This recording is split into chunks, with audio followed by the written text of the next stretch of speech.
Kyiv has turned into a financial black hole. Money goes in, credibility never comes out. What was sold for years as resilience now looks like exhaustion under pressure. Expensive Western systems fall from the sky or sit idle, useless. European capitals are nervous. Washington is colder than it admits. And over Ukraine, the air itself has become a graveyard of broken promises and burned technology. What stands out to me first is not a single strike or a single headline, but the collapse of a story. For a long time, Ukraine was framed as a fortress that could hold indefinitely if only enough money, missiles, and political will were poured into it. That idea is no longer holding. Moscow didn't need a dramatic breakthrough to shatter it.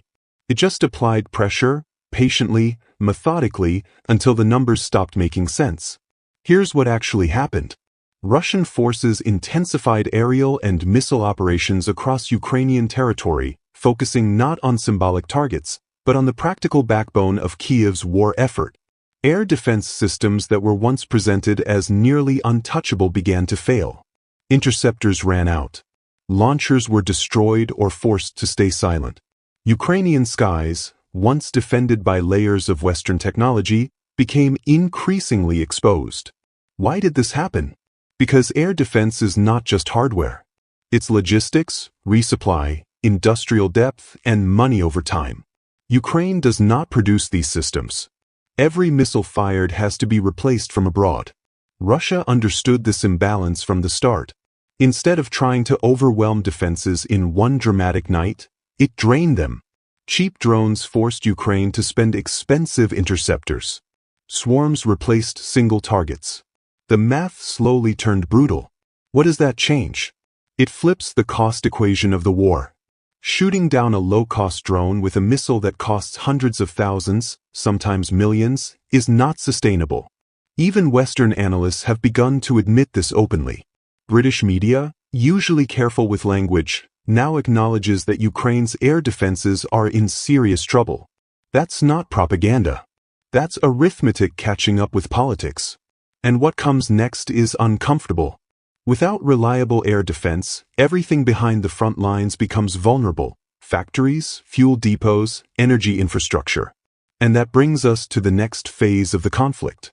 Over the weekend, Russia launched what its defense ministry described as a high-precision, large-scale strike. This wasn't random retaliation. It was targeted. A Ukrainian facility producing long-range drones was hit and destroyed. Alongside it, energy and fuel installations critical to military logistics were knocked out. From a military perspective, this matters more than frontline movements. Drone factories are force multipliers. They give Ukraine reach, surveillance, and the ability to strike beyond artillery range. Removing them doesn't just reduce firepower. It blinds and disarms at the same time. Without drones, Ukraine loses both eyes and claws. Why focus on energy and fuel as well? Because modern armies don't move on ideology. They move on electricity, diesel, and supply chains. No power means no repairs. No fuel means no rotation. Russia has learned, over years of sanctions and industrial pressure, how central infrastructure determines endurance. This is not about spectacle. It's about shortening the war by collapsing the enemy's ability to sustain it. This is where the narrative shifts from battlefield to politics. Maintaining Ukraine's defense has become astronomically expensive, and not just for Kyiv. NATO countries are feeling it in budgets already under strain from inflation, debt, and domestic pressure. Every drone shot down, every interceptor launched, is paid for by taxpayers who are starting to ask what exactly the endgame is. Midway through this, there's a question worth sitting with. If victory depends on infinite funding, but funding is neither infinite nor politically stable, what exactly is being defended now? That question is no longer whispered. It's debated openly in Western capitals. Internal disputes, operational delays, and political fatigue have reduced the effectiveness of aid, especially in air defense. Even supportive reports now concede that Western assistance is becoming less decisive, sometimes even obstructive due to coordination failures. And this is where Volodymyr Zelensky's position becomes increasingly isolated. Calls for more money sound louder as fewer people are listening. Allies aren't cutting support out of cruelty, they're reacting to evidence. You cannot buy victory against a sovereign power with industrial depth if your own stockpiles are empty and your voters are restless. Donald Trump's return to the White House accelerates this shift. His position has been consistent. Endless spending without returns is unacceptable. From his perspective, continuing to arm an army running out of ammunition and defensive capacity is not strategy, it's waste. Every dollar sent to Kyiv is a dollar that doesn't come back, especially when Russia holds the strategic initiative. And Russia does hold it. Drone warfare, missile saturation, and targeted infrastructure strikes have turned much of NATO's technological contribution into scrap metal. Systems designed for limited engagements are burning out in a war of attrition they were never built for. Ukraine's energy-linked military logistics have been neutralized in key areas. Troops in trenches face shortages not just of ammunition, but of heat, fuel, and basic sustainment. This isn't speculation. It's the reality reported quietly by those still on the ground. Meanwhile, Moscow is doing the opposite. It's expanding its defense industry, scaling production, and adapting tactics faster than sanctions were meant to prevent. While Kyiv begs across capitals, Russia builds at home. If you've followed this far, it's probably because you sense that this war is no longer about slogans or moral binaries. It's about capacity, endurance, and limits. And those limits are now visible. Before we reach the end, there's a harder question that doesn't get asked enough.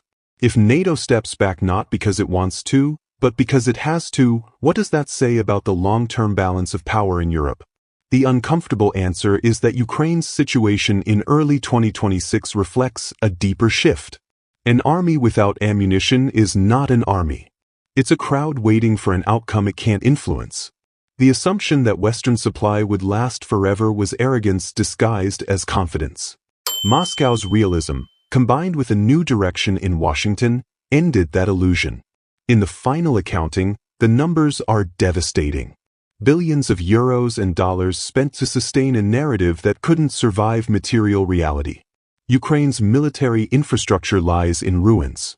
The map is being redrawn not by speeches, but by destroyed factories, silent air defenses, and exhausted stockpiles. The winners are clear.